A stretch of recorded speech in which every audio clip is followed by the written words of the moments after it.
Hey everyone, it's Joe. If you like what we do here on the show, consider supporting us on Patreon. Just $5 a month gets you access to our entire bonus episode catalog, as well as every regular episode 1 full week early. Access to all of our side series that are currently ongoing and our back catalog of those as well. Gets you ebooks, audiobooks, first dibs on live show tickets and merchandise when they're available, and also gets you access to our Discord, which has turned into a lovely little community. So go to patreon.com/lions-led-by-donkeys and join the Legion of the Old Crow today. To the crack of rifles and the acrid stench of sorcery, a sudden invasion sweeps through the highlands of the Confederation, and Sayat's peaceful village life breaks with the dawn. A sole survivor amidst the smoking ruins of all that he held dear, Sayat must make a choice. Is pursuing revenge against the mercenaries that took everything from him worth becoming one himself? As his escape pushes him into the gruff embrace of the Foundlings Brigade, he must learn to tread a path between his need to understand why his people were targeted for destruction and the new responsibility of his soldier's life, even as each new encounter with the horrors of battle force him to confront the terrible cost of his oath. Before long, the shifting fog of war casts old certainties into a haze of doubt, while the stuff of legend seems clear as day, and Sayat finds himself drawn into a much larger conflict that he could possibly imagine. My debut fantasy novel, The Highlands Burn, is now out on ebook, audiobook, and paperback. Much like our podcast, this book is a totally independent production, and I hope you'll give it a try. As always, you can find the links where you can get it in the show notes below.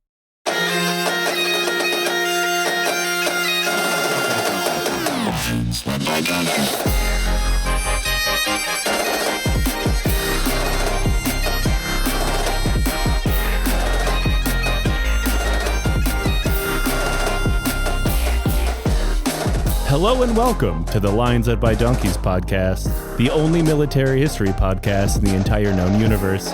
I'm Joe. With me is Tom and Nate. Fellas, how are we doing today? I'm doing good. I'm extremely tired because I got home at like 1 a.m. last night after my flight. I had a family wedding last week and experienced the delights of an Irish family wedding, which is just like, do you want to hear Goats Don't Shave, Hills of Donegal with fellas with ties wrapped around their heads? That's a big ass tie. Fuck you cunt. At one stage, I was doing a new dance move my brother invented called the harpoon on the dance floor, to which my mother was very disappointed. Other than that, I'm doing good. Yeah, I'm back from the U.S. I had a lovely time back in the motherland of Detroit. I'm severely jet lagged, but it did come with a pretty big upside this time around because the World Cup's going on, obviously, in the U.S., Mexico, and Canada. Mm-hmm. And for us Europeans, it means the games are coming on at like 3 and 4 a.m. sometimes. So I got to wake up. I got to watch the Dutch versus Morocco match, and the Dutch lose. So that sucked. Finally, anti-colonial justice through the medium of football. I have no dogs left in this fight. I hope Cabo Verde wins. By the time this episode comes out, everything I just said about the World Cup will no longer matter. Everybody can see how wrong I'm going to be, just like I was during ice hockey in the Olympics. Similar to how Irish people during the Obama presidency fully welcomed the minuscule amount of Irish heritage that Barack Obama had, to the point that we named a large petrol station in the middle of the country after Barack Obama, aka the Barack Obama Plaza. He got a gas station named after him. That's like more than dudes who win the Medal of Honor get in Indiana. Like, there is a bronze statue outside this giant petrol station of Barack and Michelle Obama. Man, I can't wait to visit it and get like tonal whiplash, like when I was in Tbilisi and was walking down George W. Bush Avenue. But it's more so that Irish people are like so desperate for representation on the international stage, and obviously we didn't make it to the World Cup. But there's a footballer from North Dublin City called Pico Lopez who's playing for Cabo Verde, and everyone just has jerseys supporting him. Actually, this is somehow going to loop back around. Not Cabo Verde, but the World Cup is currently happening in Texas. Part of it. I regret to inform everybody that today we're once again talking about Texas. Now for the World Cup of context. That's right. In my defense, though, because I know I have fallen into the Texas hole quite a bit in the year 2026. But in the period that we're talking about today, the Republic of Texas is no more. America has taken it over, and we're talking about the U.S. Civil War. So Texas then leaves the United States and joins the Confederacy, and Mirabeau Bonaparte Lamar is dead. So I will not be talking about him today. Okay. Our favorite guy dead? You know, sometimes our favorite ones get smote from the earth by cancer. Just the Dark Souls text coming up on screen, Bonaparte defeated, and then just a question mark. Yeah, you're going to have to be more specific about the Bonaparte. Our story takes us to the Battle of Galveston, sometimes known as the Second Battle of Galveston, but don't worry, we're going to be talking about both of them. And for my fellow Texas heads out there, you probably know the island of Galveston, off the coast of what is today Houston, mostly known for being a cheap vacation spot for people who can't afford to go to Mexico. And also a place that got hit by a fucking hurricane and basically wiped off the map in 1900, I think? That too. And also, more recently, being terribly polluted thanks to industrial runoff and repeated oil spills. But once upon a time, it was also the front line of the U.S. Civil War. And I should pause here and point out something for clarification. There are kind of two Galvestons. There's Galveston Island, which is where the city of Galveston sits, what we're talking about today. There's also the county of Galveston, which covers the island and a chunk of the Texas mainland. So with everybody's Texas geography lesson done for the day, let's move on to the cotton text, because it's the South. Get it? I promise I'll actually be more important than that. Okay. I don't remember that from the Glenn Campbell song. It's 1862. Texas leaves the Union and joins the Confederacy in order to preserve their total and complete dependence on slavery. One of the first things the U.S. does in response to the birth of the Confederacy is start a total and complete blockade on southern ports. We have talked about this a lot. I'm not going to go into it again. But since this is the South we're talking about, we should talk about what they were blockading. Cotton. Obviously, this is the main thing that drives the Southern economy. They hold an international monopoly on the cotton trade, and the Confederacy knew this, and they were banking on it. They called it King Cotton diplomacy. They believed that other nations would have no choice but to recognize the CSA and do business with them thanks to their stranglehold on the cotton trade. This turns out to be a very stupid idea. Yeah, it's very hard to fight off your enemies with a giant cotton swab. Actually, Tom, fuck off! No. Man, hold that thought. I swear up. to God, hold that thought. When we get to this, someone the other day, or it was like last week, sent me an extremely rude DM that absolutely read my ass for filth and said that I laugh like Johnny Knoxville. And like... Nice. Irish Johnny Knoxville. This is going to send me into fucking space. No, this is not real. This is not true. I regret to inform you, it is. Now, to make a very long story short, King Cotton diplomacy does not work, and countries use the U.S. Civil War as an opportunity to break the Southern monopoly and expand cotton production into other places, mostly the colonies they control. Like, this is when the British expand cotton into India, because it's their way to... They have an opening, effectively.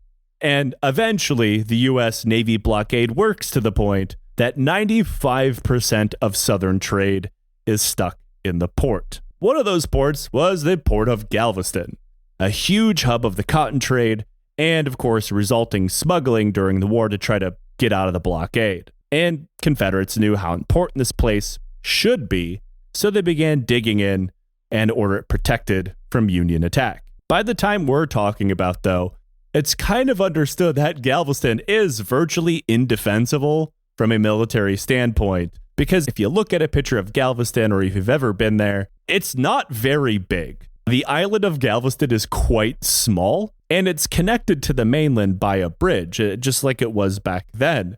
So it kind of makes it a death trap. And the Confederate Department of Texas commander, General Paul Octave Hebert, who also happened to be the former governor of Louisiana because Confederate reasons. What a fucking name, by the way. Octave Hebert. Okay. Yeah.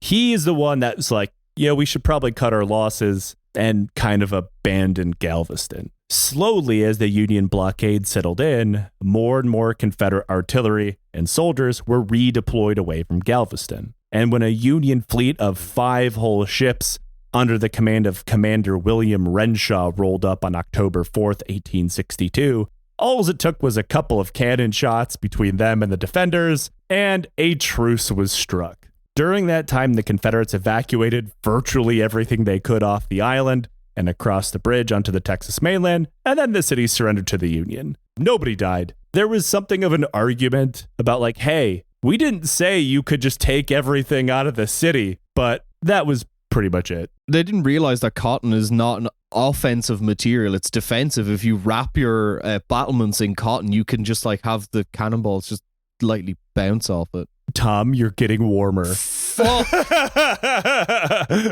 You're kidding me. This All right, bullshit. okay. Warm as if you're wrapped in cotton. So bulletproof cotton insulation, is that what we're getting at? Kind of.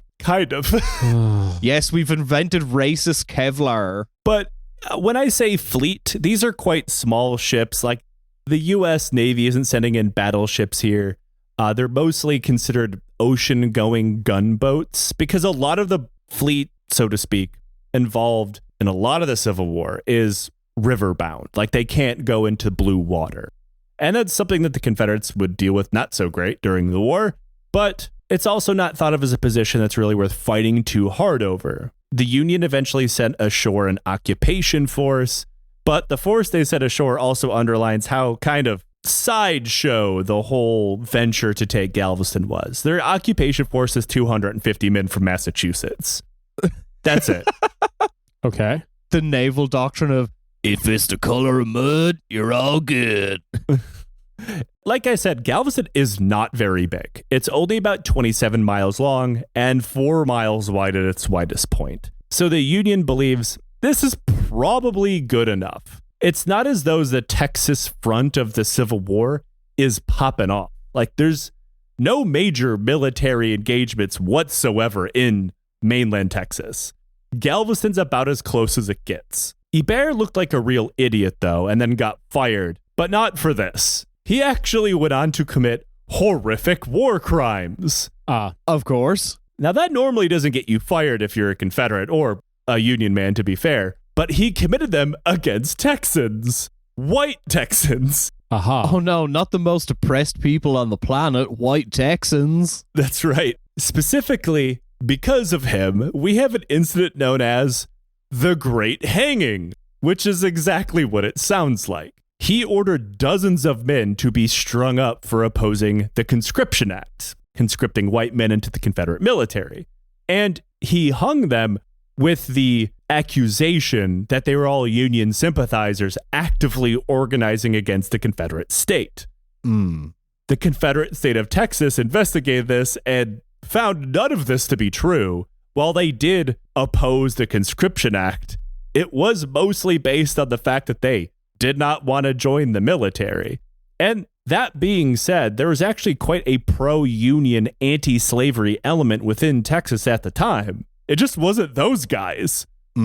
It was mostly the Texas German population. Right. And if you remember back to our live show in The Hague in the Netherlands, we talked a lot about Germans and their role in the American Civil War. They were the most active, militantly pro-emancipation forces in the entire United States, and Texan Germans were no different. They went so far as to attempt to declare themselves officially neutral within Texas. Okay. And that's not how anything works. So they faced pretty severe persecution from the Confederate state of Texas, and a lot of them packed their shit and moved to Mexico to get away from a possible death sentence.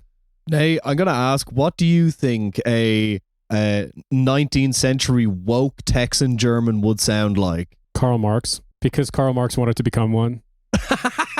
That is true. He was denied a passport. There was a specific dialect of Texan German that they spoke, which sounds marketably different. It's interesting, to say the least. Also, it bears mention that German wasn't quite as standardized back then. So if people were like primarily from a particular region, then their dialect is going to sound like regional German, which is very different. It can get weird, we'll put it that way. And this guy was eventually replaced, it's not like he went to prison. He was just fired for hanging a bunch of dudes. He was replaced by Confederate Major General John Bankhead Magruder. Oh, yes. Name alert. He was a guy from Virginia, born from Scottish immigrant parents who happened to own a giant plantation.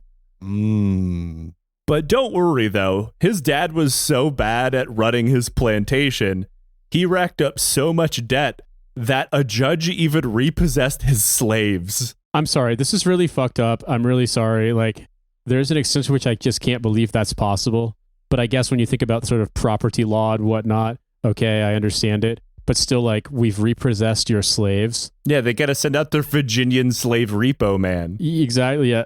I mean, if you were up. so shit that you couldn't even be planters in Northern Ireland, that you just went to America and you were just so bad at it, the bank was like, nah, you got to give us back those slaves. Your family does not have the business acumen for the new world. Now, John eventually got into West Point thanks to his uncle, who was a congressman, and he graduated solidly middle of his class, so he's not the usual guy we talk about who graduates at the bottom. He was eventually posted to Maine, which he hated, which is about probably the only thing I agree with him on. I've been to Maine once. I did not enjoy it. So he demanded a posting to Texas, which the U.S. had just annexed, and the war with Mexico was on the horizon. So he goes and fights in that war, and owing to the fact that he liked to read, he dressed, quote, flamboyantly, and loved having giant parties. People nicknamed him Prince John. Okay. I don't know what they mean by flamboyantly in this sense. I assume that means he occasionally bathed. It's the Homer Simpson line about being a big fat party animal.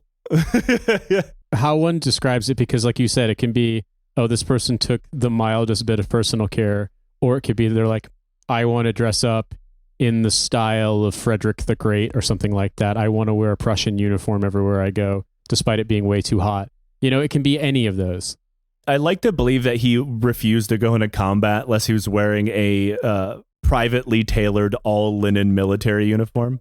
And they say that autism didn't exist 200 years ago. When the Civil War starts, he joins the Confederacy, just like his home state, and he was immediately promoted to colonel. Before his posting to Confederate Texas, though, he fights in the Peninsula Campaign. He gets promoted to Major General thanks to the fact he is actually really good at one specific thing, logistics, because occasionally a Confederate is good at their job, unfortunately. Once again, Nate, I'm going to come back to your point of they said autism didn't exist 200 years ago. I mean, look, sometimes people use it in their favor. I mean, like, I want to plan these details to make sure that every single person has exactly, the allocations for 4 pairs of socks and 600 bullets and 3 days of rations or whatever. And sometimes they fixate on, like, I'm going to recreate the costume from Chrono Trigger 200 years before it's even created. We don't know he wasn't dressed up like Chrono, to be fair. That is true. Or that when he did something that pleased him, did he make a gesture that looked like he was elbowing himself in the dick? Yeah, it's possible. It's We possible. cannot confirm or deny, therefore I'm choosing to believe. By the time he arrives in Texas, he finds Texas defenses had just been left to rot. The Union controlled virtually the entire Texan coastline. The Texan military had been pulled back mostly to center on San Antonio, and the largest garrison of men he had to work with outside of that to counter any Union advance was in Brownsville. For people who don't know, that's on the Mexican border. And just to underline how big Texas is, that is 400 miles away from Galveston. Things didn't look great, but Magruder had a few things going for him. For one, the Union was not really worried about Texas at all. They controlled Galveston Port. The Confederacy itself didn't see Texas as a major theater of war at the time because it wasn't. Texas was not the scene of any major battle during the war whatsoever. So when the Union forces occupied Galveston, they just did nothing with it. For example, that bridge I talked about that goes from Galveston Island to the mainland, which has railroad tracks on it, they didn't even bother to destroy it. They just left it intact. They barely reinforced their positions at all. And the Union occupation force in Galveston was just kind of hanging around. They arrived and just immediately did a beach episode from One Piece. Pretty much. They holed up in the wharf and occasionally patrol Galveston City. Mm-hmm. It sounds like they're basically just like, they suck, but also they have my work ethic, so I can't really hate them too much. They did the Civil War version of an anime filler episode. Mm-hmm. Magruder saw all of this as an opportunity, though, and he began to plan to take Galveston back. Though obviously, it's not like he had a lot of resources either. The Confederacy used Texas in a lot of the same way it used Louisiana, which we talked about before during our Battle of New Orleans. It was a place that they considered behind the main lines to extract resources from and shove into the front lines in the north. Texas regiments were stood up and marched right out of Texas. Same with anything that could be considered war materials. So he scrambled around the state, trying to find any fighting men he could. That landed him squarely in front of a man we've talked about before on a bonus episode, Colonel Henry Hopkins Sibley, the leader of the Confederacy's hilariously failed attempt to invade New Mexico. Because if there's one thing Texans love doing, it's dying while trying to take over Albuquerque.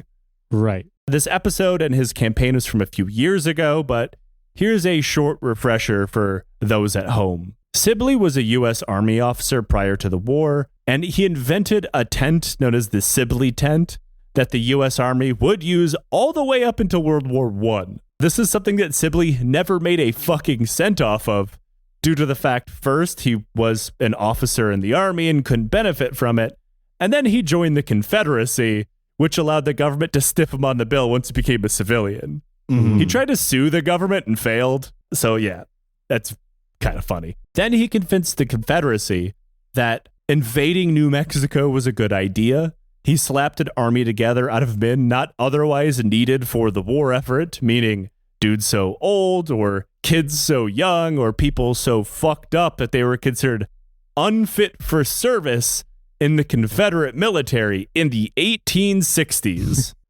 You ought to have like no legs and one arm to be that bad. We call them the Crawling Corps. No, the Casino Corps. They didn't even have standard issued weapons. They used guns they just had lying around. When they invaded, they didn't bring enough food or water because of course they didn't. And they marched into New Mexico where they were fucking obliterated by Union forces. All while Sibley got so drunk he could barely stand, let alone command them in combat. Magruder quickly brought together the survivors of this New Mexico campaign and reinforced them with other elements of the Texas militia that he had kicking around in order to build an army of maybe 380 men, though the numbers are a bit hazy. What isn't hazy, though, is that these guys are not exactly the crack troops of the Confederacy. Unlike Sibley, though, Magruder was good at his job. He wasn't going to try and march these guys 400 miles north to Galveston and take the island. Instead, he turned to the Texas Marine Department, which was in charge of patrolling the Texan coast. The Confederate government had just supplied them with 2 river steamers, and just so you can take this picture and rotate it in your head, these are the kind of shallow water craft that have the big old wheel on the side of them. The Mark Twain boats. Right. Okay, yeah. And they were using a lot of the same language that Mark Twain would have. They just got fucking Arthur Morgan and Dutch Van Glen robbing shit off it. I don't know, Dutch. A lot of racist people on this boat. Yeah, these were the CS Bayou City and the CS Neptune, obviously CS because they're Confederate, all under the command of an interesting guy named Leon Smith. Smith is interesting to me because he's not from the South at all. He's from New Hampshire. And like a lot of dudes who maybe weren't from the South and joined the Confederate war effort, had some connection to the South, he had none. He wasn't even an officer in the U.S. Navy at the time. Instead, he was a mailman. Okay. He was in charge of a U.S. mail steamship running the line from Panama to San Francisco. Once again, it's that axis of you can be called Leonidas or you can be called Al Fuck, but you're also equally as insane as each other. He was also allegedly the half-brother of Abraham Lincoln's Secretary of the Interior, the wonderfully named Caleb Blood Smith.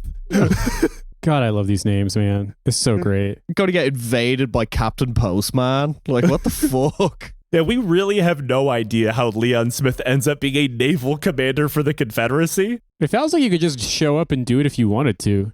Yeah, you could just show up like, I know boats. I got boat smarts. And they're like, well, that's more than we have. Have a boat. Because the Confederacy really didn't have a navy. Most of the U.S., we've talked about this before, but the vast majority of the U.S. Navy remained loyal to the Union. So like the Confederacy kind of had to beg, borrow, and steal anything that resembled a navy, or get a mailman to do it, which is just as good. Yeah, like when you think about it, who is more uniquely positioned to run the logistics of like a ship that's going to be used in combat other than a mailman? Like he has to keep track of all those letters. Yeah, we found the perfect example of not all mailmen are cool. The best I could find as to how he ends up in Texas, there are reports of him fighting in the Texas Revolution. However, there's no historical evidence to confirm them. But the best I can find is Magruder met him when he went to California and was just personally impressed by Leon Smith's apparent just shit hot steamboat skills and hired him onto his personal staff, brought him back to Texas, and there he was. Okay. So he was good at boating, and that got him the job, not just boating, but directing a lot of other boating. He was whipping shitties off the bay at his fucking wheeled steamship, and Magruder's like, God damn, hire that man. What are boats if not floating letters? That would also be the slowest shitties that have ever been whipped. Yeah, no kidding. You have to wait a really long time. It's like waiting for someone to do a trick is like waiting to get a picture taken with a daguerreotype. You just got to sit there motionless. See, I'm thinking about, you know that movie Black Knight with Martin Lawrence, where he gets transported back in time? Instead, you get like a USPS postman, and he falls through a wormhole and like has to do this guy's job. Oh, God. Just becomes a Confederate mailman war commander. Do not become addicted to post. But these two boats are not just any steamers. Oh no.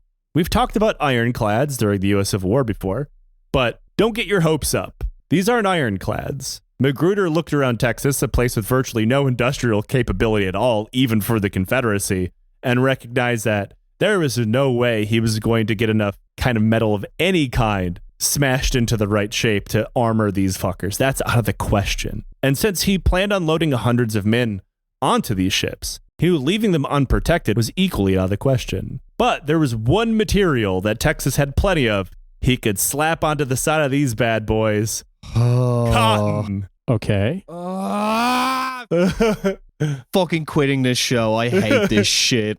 They're going to put cotton on everything. That's right. We got cotton armored steamships, otherwise known as the cotton clad. Wouldn't that make them quite flammable, though? I mean, in a way, it's sort of like, okay, they do provide some degree of protection, insulation, if you will, but like cotton, when, spun and whatnot, when processed, is typically dry, and it's a fiber, which means you get one of it lit in close proximity to other bits of it, it's going to catch them all on fire. This feels like you're setting yourself up to do unintentional fire ships on yourself. See, Nay, I'm going to take a different tact and go the opposite way, in that you went hot, I'm going to go wet.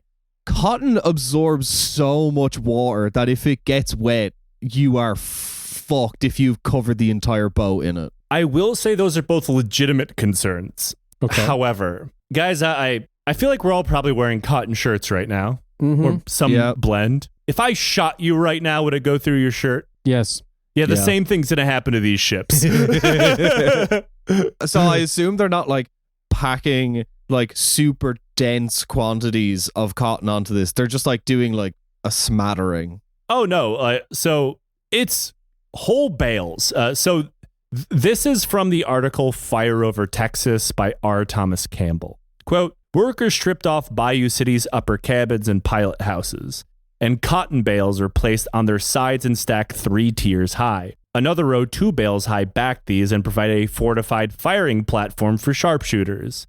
Boarding planks were constructed on each side of the boat and hoisted amongst the smokestacks, where they could be dropped onto an enemy vessel. Mounted on a pivot point and protruding from among the cotton bales on the bow was an old 32-pounder cannon that had been reworked to being a rifle. I am just going to say is like all the people who, the Confederate flag, just like, oh, it's about our history and all this sort of stuff. This is your history. Your history is being a fucking moron. And also, speaking of the Confederate flag, if you want to see a Confederate flag in a place that you really did not expect, come to our live show in Cork on the 26th of September, because, oh boy, you might see one. In Cork? Why? Cork is called the Rebel County, and because it was opposed to the treaty in 1921, and in general was like the cultural antithesis of Dublin. They called themselves like the real capital. And if you watch Cork GAA matches on telly, you will occasionally see the rebel flag. That is shit. Yeah, that sucks. I mean, I guess I'm not surprised because the German neo-Nazis do this, so it's like appropriating the Confederate flag for your own whatever bullshit is a thing. Because the swastika's banned. It's for the stupidest reason possible. It is like completely decontextualized from what it stands for, and they're like, oh, the rebel flag, we're the rebel county. Yeah, because there's never been any other rebels in history of a flag you could pick from. Yeah. All right. Well done. Well, I look forward to being horrified. The Neptune had similar modifications done to it, though it ended up with a few more cannons at the end of the day. So there's a lot of cotton packed onto these cotton clads. And along with them would be 2 more transport steamers, though these only had their engines reinforced with cotton armor because they had run out of that too. Since the men on board came from several different cavalry units mostly, they got the nickname Horse Marines, which is funny. But not all of them were part of these Horse Marines. Somewhat ironically, some of these men came from the newly raised and untested 21st Infantry Battalion, who were meant to be sent to the Confederate War up north, but had gotten stuck in Texas due to a lack of transportation on account of all the boats being taken by Magruder. So they also got this brand new force of actual soldiers. And with all of that, they have about 500 men. That leaves their land-based fire support. Like everything else, Texas had a lot of their cannons either sent forward to the war or a raid around San Antonio. So Magruder went to the cannon boneyard and found 16 cannons lying around that were either too old to be used in the war effort or so broken that the defenders in San Antonio didn't want to use them. Okay. So they went about just kind of repairing them the best that they could, which isn't great, to be fair. One of these was a really old Dahlgren gun, which is a kind of cannon that if you see a picture of it, it looks like you would imagine a lot of cannons look like. Big, fat end that tapers down. It's sometimes called like the soda bottle cannon because of its taper design. And it was invented because the guy who came up with the idea, watch a cannon explode and kill a guy. Right. So he believed the tapered end with the big fat breech would lessen the dangers. And they took this cannon and slapped it on a flatbed rail car so it could be used on the railroad tracks that went across the bridge and onto Galveston Island. But they only had one flatbed rail car, so all of the other cannons would just have to be dragged. We're creating the Texan Gustav. And notice how I said rail car, not train. Oh no. Because this is also going to run on human power. Right, okay. But this kind of troop buildup eventually got to the Union men on Galveston. You can't move this many people around without someone noticing. Right. So they actually begin digging into the wharf area. News of this in turn gets back to Magruder, as did intelligence from Confederate spies that said the Union was going to send reinforcements to Galveston, which would make his whole plan a lot harder to pull off. So he began rushing to launch his operation. Even though Union forces had been warned that an attack was coming, Magruder managed to move his cotton armored strike force up the coast and shove his artillery teams into position on the mainland, waiting for the night of December 31st, 1862 to begin moving. While the Union men, both on the island and in the ships, because the Union flotilla there hasn't left. There's still 5 ships in the port of Galveston. Everybody's asleep. And that's when Confederate forces begin to drag their artillery pieces towards and then across the long railway bridge that the Union men had left in place. Mm-hmm. But they couldn't use it as a rail bridge, thanks to, like I said, they only have one flatbed car and no engine of any kind. Right. So they're shoving their cannons forward on the rail car that they have, And then behind it, rebels are putting down planks of wood so the other cannons can then be dragged over the train tracks. Behind the cannons come the 500 or so infantry that would be used for the ground attack portion onto Galveston Island. I mean, the Union literally left the front door wide open. Nobody's even guarding the bridge that is connected to the country you're at war with. The goal of most of these cannons, once in place, was to open fire on the Union gunboats that were stationed in and around the harbor, while another team of 6 siege guns were to target the Union troops at the wharf. And I should point out here, they are bringing their artillery onto the island of Galveston itself. They're pulling it very, very close. And like I said, this is because there are no Union troops around the city of Galveston. They're all hunkered down at the wharf, leaving effectively the entire island undefended outside of this one sliver. The idea was to hit the Union at the wharf with artillery, which would pin them in place, and then send infantry in to storm the positions. Meanwhile, the Cottonclads positioned themselves to wait for their signal, which was the sound of the artillery opening fire at midnight. But to the confusion of everyone, Magruder didn't order his guns to open fire. He waited 4 hours after midnight before finally ordering the artillery to go to work on New Year's Day of 1863. He said it was because he was worried that nobody was in position and he needed to wait to make sure everybody was in the right place. But nothing really happened. At one point, the Union ships even spotted the Cottonclads because like the moon is at like its apex, so it's quite bright. But the Union doesn't do anything. Yeah. Like the Cottonclads just pull away. This giant fucking white ball floating in the bay. You guys see that? Or did I accidentally drink the wrong grog? Drink the wrong grog and you just see giant marshmallows floating in the water. It would be even funnier too if for some reason your perception of like how far away they are is off, so it seems like they're moving really, really fast. It's like you've invented 1860s DMT. Going back in time, but only to hand the Union Navy a fistful of kerosene and cough cold. Soon, the artillery duel began and ripped through the town and harbor of Galveston.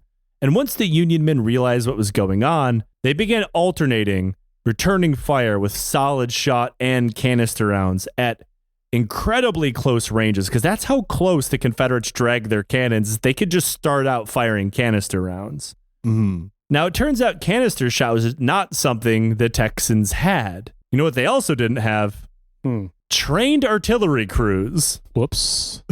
These were just repurposed infantry guys who had been kind of given a crash course on how to use cannons. And it cannot be stated enough how important a trained and well-drilled artillery team is when you're in a what amounts to be point-blank cannon duel. Yeah. And the Texans are being ripped to shreds. Seeing what was happening, the Union gunships swung around to support the infantry on the wharf, adding their cannons, blasting the Confederates with multiple broadsides, churning everyone into thick human molasses. Well, these are Texans we're talking about, so maybe a chunky human Tex-Mex. Where was the Confederate artillery that was meant to hit the gunships, you ask? Well, like I said, none of them were trained artillerymen. So they tried to hit the ships, but they really didn't hit anything. Right.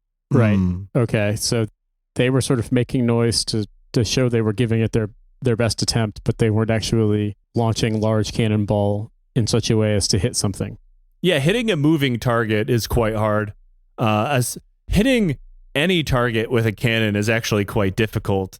Now it's floating in the water. It's shooting back at you now. Several of the Confederate cannons got knocked the fuck out as well. And things were getting even worse for the Confederates. The ground troops that were meant to assault the wharf were attacking a place known as the Strand, which is pretty much at the heart of downtown Galveston. The wharf comes up against the Strand like a wall. During peacetime, this isn't an issue because there's a walkway that connects the two and you can just walk right up it. But one of the few things the Union did in order to better position themselves was to tear that walkway down. The Confederates did know about this thanks to their spies, though, so good news, they brought ladders to help them climb up and attack. Bad news, the ladders weren't tall enough. All right. Now, this had less to do with bad Confederate planning and just Mother Nature hating the Confederacy. Because what happened was, it's a wharf, right? It's on the water. The strand is most like its base is sand. And the water, thanks to the tide, had raised much higher than they originally thought. It made the sand much wetter. So their ladders just kind of sank in. Oh, that must have been so funny to see. That is extremely funny. Wow. Okay. And they only learned about this when they put the ladders in place and began sinking into the sand, all while Union dudes are just raining lead down on them. This is a fucking Charlie Chaplin ass invasion. They're going up each subsequent rung on the ladder and it's going down one rung. So they're just perfectly staying in place. Yeah, just put a cowboy hat on Charlie Chaplin rather than a bowler, and you're all good. All right. Seeing the situation was becoming seriously fucked, and now the sun was coming up.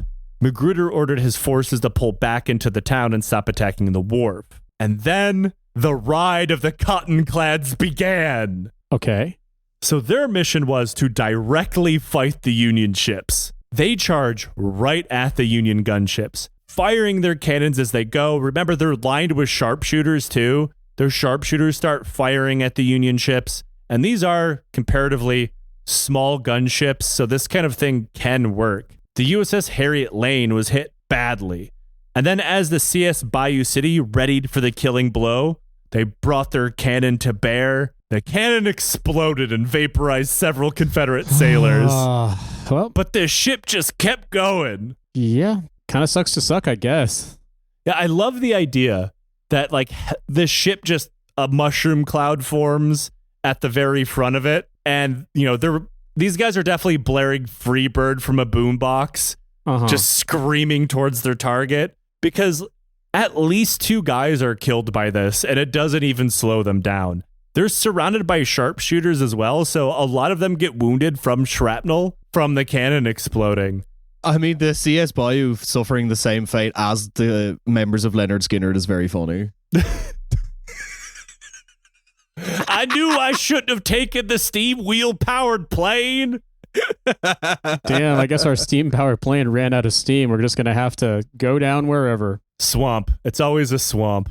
Now the sharpshooters on board the Bayou City begin unloading, and then the boat's captain, Henry Lubbock, ordered the man behind the wheel to ram the lane so they could board it. Because that was their goal, wasn't to beat the Union Navy in like a slug match.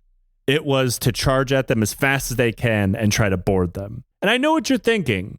Henry Lubbock, is that where the town and county of Lubbock in Texas gets its name? No, it's actually named after his brother, Saltus Lubbock. Saltus? Saltus. Okay. I love these people. Everyone in Texas at this time just sounds like a character in like Gene Wolfe's Book of the New Sun. Like, there's definitely going to be a dude in an episode in like 6 months' time that you are going to, in all seriousness, tell me his name is Severian. And a long enough timeline that'll probably happen if I keep talking about Texas. Small problem with the ramming attack, though. You know, if you were to say what's the most important part about ramming a boat, what do you think it would be? I think it would be making sure that the thing you're ramming it with is strong enough to not have your boat get damaged in the process. Close. Tom? Okay. I would say do your best to hit the boat in the middle of its broadside. You got it in the first half. Hit the boat. Because the Bayou City fucking missed. No. Oh, come on, man. It just kind of sideswiped the Harriet Lane and bounced off. Oh my God. Like the cotton bales and shit managed to get the other boat tangled up in it. Okay. So Captain Lubbock was like, fuck it, drop the boarding ramps, we're close enough. Mind you, the 2 ships are not touching one another. So the Confederates switch from their rifles to double-barreled shotguns and swords and try to board. But then as they do, the ships come apart and the boarding ramp falls off. Several men hit the water, but then the boarding ramp falls directly into the steam wheel of the ship. Uh-oh. Charlie Chaplin ass fucking Buster Keaton ass battle. This is the same as jamming a stick into the spokes of a bicycle. I was going to say it's more like it's the equivalent of like you were wearing sandals or fucking, or flip-flops while riding a bike and you jammed into like your front wheel and threw yourself off the bike. But with a boat, it's a bit more dramatic. Yeah, the boat doesn't flip over, at least. It just kind of stops. Though it would be very funny if the boat just completely does a front flip. Damn, the boat's going so fast, it just causes it to flip completely. Yeah, like one of those fucking speedboats they try to break records on in the local lakes of the Midwest that they catch a gust of wind and just start doing backflips. like physics itself has broken. Then came on the CS Neptune, charging for the exact same boat. The Harriet Lane poured gunfire into the Neptune, and the Confederates learned real quick that cotton is not a substitute for armor plating.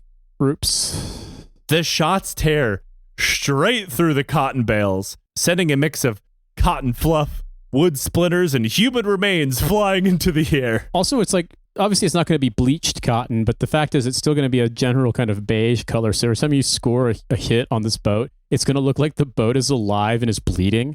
It looks like you're just pouring gunfire into the world's weirdest looking sheep. Yes, exactly. This is a really fucked up whale they've managed to tame. I assume this is just like a Kiwi national sport of shoot the sheep, but, romantically. This is the last episode of Shaun the Sheep that they aired once on like BBC or Channel 4 and never could air ever again. That's for our 5 listeners in New Zealand. We love you. No, that's for all the listeners in the UK who have kids. But the Neptune kept going, and this time it slammed directly into the Harriet Lane. Rebels tried to throw grappling hooks overboard and attach the two together as another Union boat, the USS Owasco, pulled up to the Harriet Lane's aid and began dumping cannon fire into the Neptune. The Neptune was fatally wounded, so the captain pulled it away to shallow waters where it got stuck in the mud and everybody could just climb out into ankle-deep water. All right. But from there, the sharpshooters kept firing at the Union boats. Sort of like, okay, boat's over. End boat. Let me park this bitch real quick. You didn't even have to worry about sinking. It's like, let me just pull this over. Don't make me pull the cotton clad over, kids. And as ridiculous as all of this sounds, it is working. The Bayou City had managed to get the plank free of its wheel, and in the meantime, the small arms fire from the Horse Marines kept the cannon crews of the Harriet Lane and the Owasco pinned down. Now freed, the Bayou City wheeled back around and crashed into the Harriet Lane for a second time, this time successfully. The two boats were locked together, their wreckage tangling into a knot of steamship and human flesh. That's 1 on the knot counter for today. The rebels charged the Union boat armed with swords, pistols, and shotguns ready to fight, but found the ship was pretty much already defeated.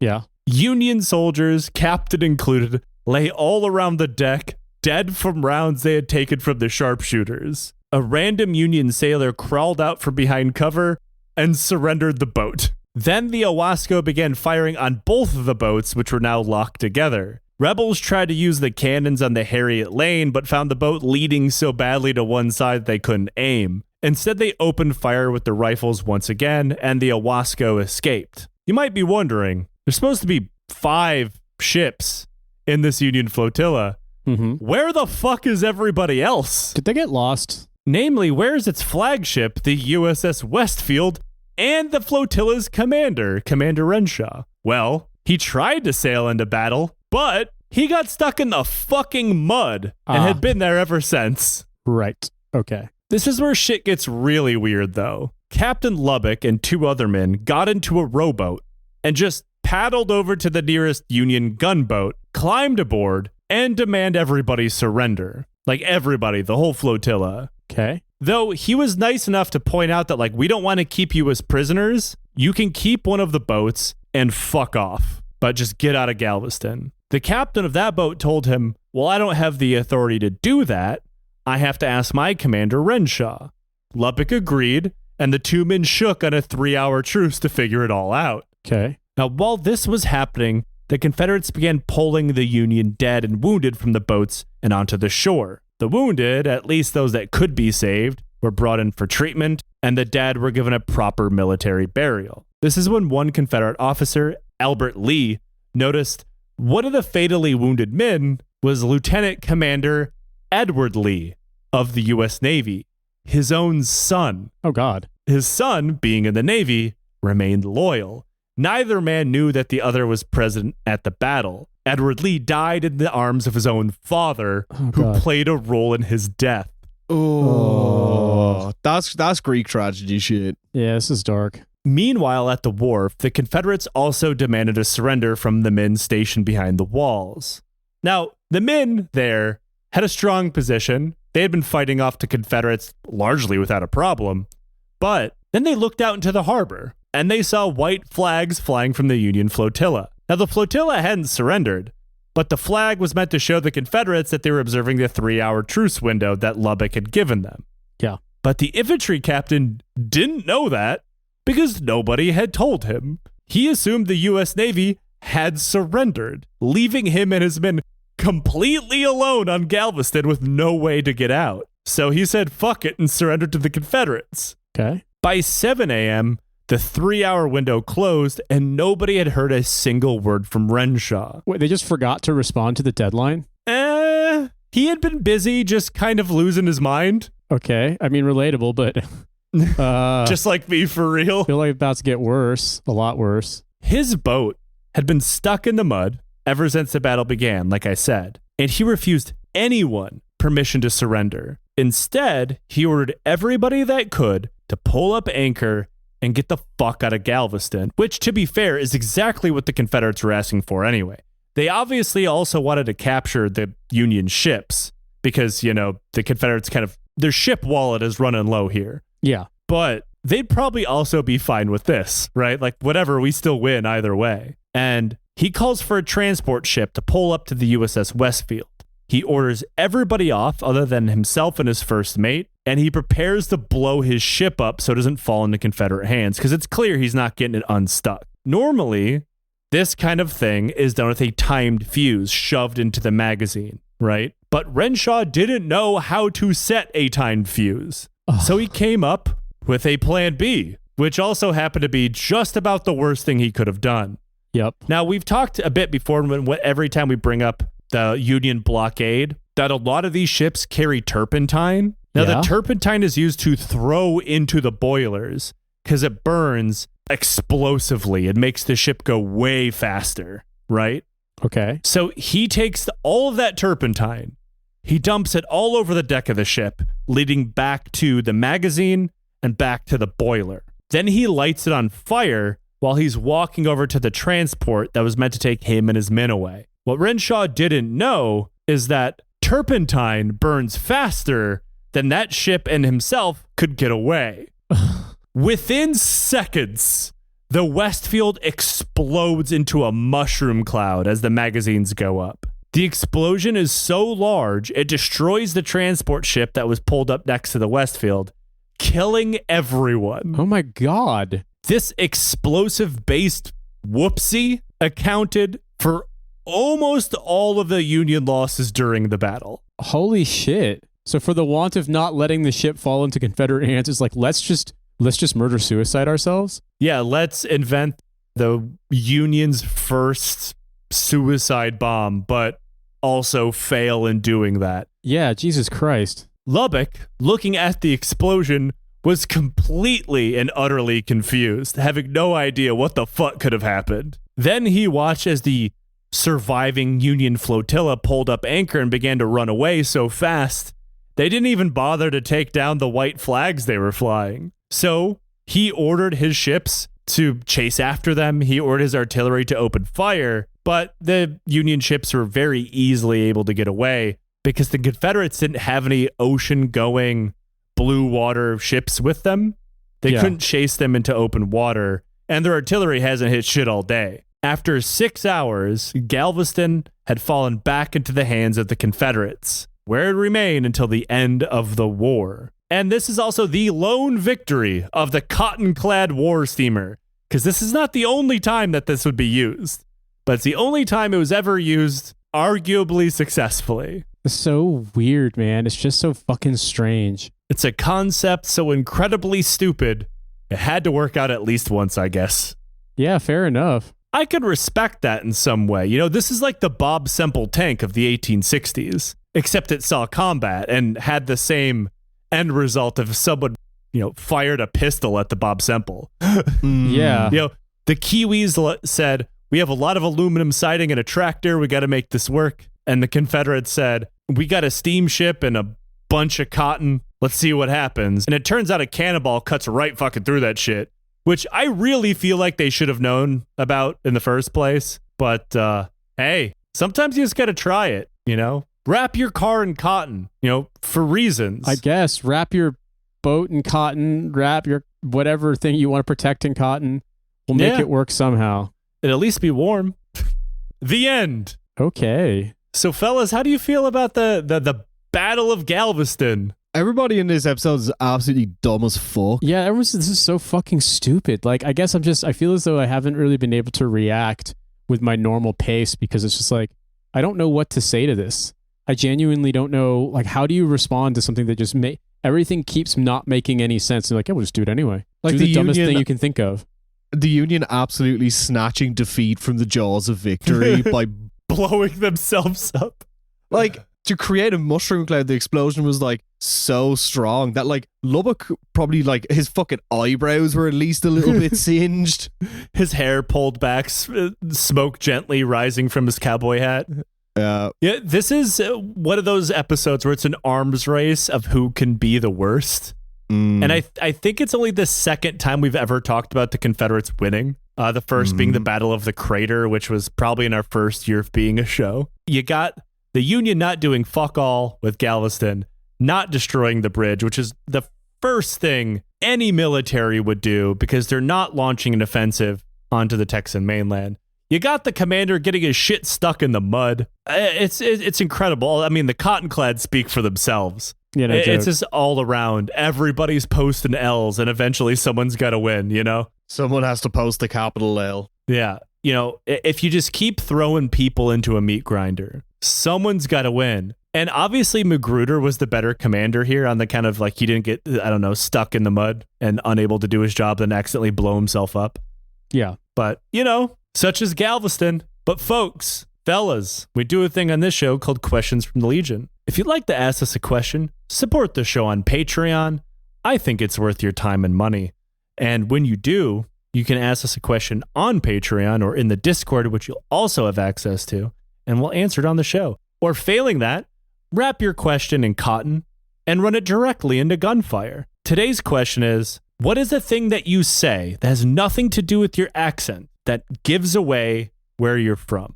This could be slang. And I think to make things easier for all of us, in your own country, what would give you away? Since none of us live where we were born. Oh, I mean, I think you and I might have the same one, Joe. I can't help myself. If I accidentally bump into something, I say, "Oh." I do that. That gives me Midwestern. Yeah. But I think the thing that definitely underlines me as being from Michigan is saying pop for any kind of soda. Well, we say that in Indiana too. It always weirded me out because I moved there when I was in grade school, and I was like, "Why are you calling it that?" See, I've seen other people call it that. I've seen other people call it soda. But like every person from Michigan I know has always called it pop. Yeah. I know someone from Michigan's going to tell me, well, I don't. Well, whatever. Everyone said that in Indiana too. From my experience, it was definitely something that I had in common whenever I ran into other people. The weird one from Indiana is playing euchre. I don't know if they do that in Michigan. But that's just Midwestern too. Oh, really? Okay. Obviously, the thing that gives me away is not necessarily something that I say. It's kind of something that I do in Michigan, especially amongst one another and sometimes to other Americans. When someone asks where you're from and you're from a place that like isn't Detroit, so therefore nobody knows where it is, they'll pick up their hand because Michigan is shaped like a hand and point to where it is. Now, obviously, this doesn't work if you're from the Upper Peninsula because otherwise you kind of got to do this number with both hands, and nobody does that. That's just fucking ridiculous. But yeah, you point to where you're from on your hand. That's stupid. That's really the only thing I can think of. Oh, also maybe because we know that 8 Mile isn't that bad. Yeah, I mean, people get mad at me. This has happened to me before where people would be like, "You're from Carmel, you're not from Indianapolis," and I'd be like, "Well, to anybody who's not from Indiana, I just have gotten used to saying I'm from Indianapolis because I'm from literally a suburb of Indianapolis." And so it's like, but ultimately it's like no one outside of America really knows where Indianapolis is unless they're really into IndyCar racing. So I just always say I'm from near Chicago, and that's good enough. Yeah. What about you, Tom? There's a few of them aside from literally everything I say. That's why I had to add in the no accent part. I was at home last week and I have spent the better part of a decade media training my own accent. Because if not, I'll be talking like this, son. Like, I'm here with Joe and with Nate and we're recording a podcast. Like, that's fucking class. Yeah, that just, to anyone at home, that just sounds like you had a stroke. But in terms of something that is said, so come with me on a journey here. In Wexford, there's a specific part of Wexford which used to be called the Baronies, where a specific local dialect called Yola was spoken, which is a holdover of 12th century Norman English. So there's a word that people from Wexford say, and it's queer, which is Q-U-A-R-E. It means very. And like you just say, like, that's queer good, that's queer bad. You've heard me say this, but like I've said that to like in the company of, you know, English people or Americans, and I think they think I am saying something very offensive. And to my credit, I just rolled with it, didn't I? Yeah. I was like, well, that probably means something else. And like people still spoke Yola in Wexford up until like the mid 20th century, but like queer and the distinct kind of like Wexford town accent are like the two things that have survived from it. So if someone heard me say queer, they'd probably think I'm from Wexford anyway. Interesting. That is interesting. I didn't know that. Adding something new to my Tom language lore every day. Another example of Wexford excellence, or as I like to call it, Wexcellence. Nice. Well done. Hey, we are called the Wexicans in Ireland. So. Oh my God. It's the warmest part of the country, so we're called the Wexicans. Oh, fellas, I believe we've made a podcast, but you host other podcasts. Plug those podcasts. I am the co-host of Trash Future. I'm also the producer of a podcast about the tech industry being bad. I'm also the producer of Kill James Bond, and I'm in a band called Second Homes. We have an album called Find a Way to Hate It that's out everywhere now, and you can listen, and if you like it a lot, you can buy a digital copy on Bandcamp. Listen to Bloodwork, a show about the economy of violence, and listen to Beneath the Skin, a show about the history of tattoos. Also, you can check out my Instagram for any of my print books that will be available soon. This is my show. You've already listened to it. Thanks for that. We have a Patreon. Consider supporting us. We got like 10 years of bonus content at this point, almost 10 years. You get every regular episode early, get Discord access, ebooks, audiobooks, first dibs on live show tickets and merch. And speaking of merch, our merch store is restocked with our Eastern Orthodoxy design. We got pins of the Gopnik design. And if you like my book or wanted to get it, The Highlands Burn, we have signed copies left over from our live show that you can get while supplies last. So check that out. Store link is going to be in the show notes. As always, leave us a review on wherever it is that you listen to podcasts. It helps us immensely, especially when it comes to getting live show venues. And until next time, wrap your boat in cotton and sail it directly into cannons. Nothing bad will happen.